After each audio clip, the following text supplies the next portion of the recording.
So, welcome to the first in the series that we're going to be doing Walk and Talk with me, Areeb. And today I want to talk a little bit on a moment of reflection about how we don't change Allah's message, but we allow Allah's message to change us. It says in the Quran, verily or assuredly, it is we who have sent down the Quran, and surely we will guard it from corruption. You see, the Quran that we read is a message of change. And it's a message of change surely, meaning that we have to do something surely to prove that we believe in what God is saying through the Quran. Now, many people over the last 1,400 years have come and gone. Some people have tried to add to the Quran. Some people have tried to take away from the Quran. But the Word of God, Allah's Word, has not gone through any changes. And many have tried to corrupt it. Some have tried to distort it or change it. But this holy book has remained safe from time to time, from era to era, from year to year. And this is the most attacked book that was ever written.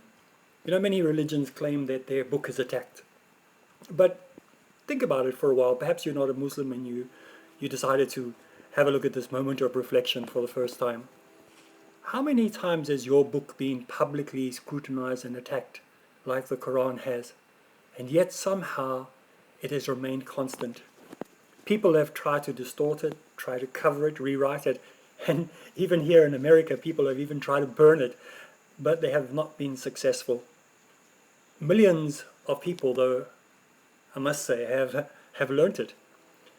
They didn't try to distort it, they just simply reported what the book said. They didn't try to cover it up and hide it away, they just loved it openly. They didn't try to rewrite it into the way that suited them for the modern understanding of people today. No, they simply recited it as it was written back then. They didn't try to burn it like some people in America recently tried to do, a couple of years ago tried to do. Instead, they learnt it. It is mentioned in many ayahs in the Quran chapters. Ayahs are revelations, by the way. Sometimes we translate it as a verse, but it's a revelation. That Allah, God, will be the one who will guard it and preserve it. And He has promised that He will keep this book preserved. Look at all the other so-called revelations that were being sent down to mankind, supposedly that people claim are revelationary books. Let's look at the Torah, the Injil, the Gospels, the books of Buddha, the Vedas, the many versions of the Bhagavad Gita, which we see today in circulation. All of these books have been repackaged, remolded, and relaunched from time to time, again and again. They have been altered and added to and subtracted from, and they've had asterisks and footnotes put in, simply try to explain or change the text, and reasons why verses no longer exist that were there perhaps 5 years ago. So today, inshallah, we need to have a look at how the Quran has survived for so many centuries without having the reruns, the re-editions, the repackaging, the reshaping. And sometimes people ask me like, well, your book is so old-fashioned. It's so old-fashioned. I agree that it is. It's so old-fashioned that it's already ahead of the fashion. You know how we see trends coming? You'll see this video that I'm filming right now as we walk and talk. I filmed it in the 1960s mode on purpose so that you get an idea that whatever was in fashion before will eventually come back into fashion again. My friend once said, if you keep your clothes long enough, you'll be ahead of fashion once those clothes come back into fashion again. And I think he might have been true. He might be right there.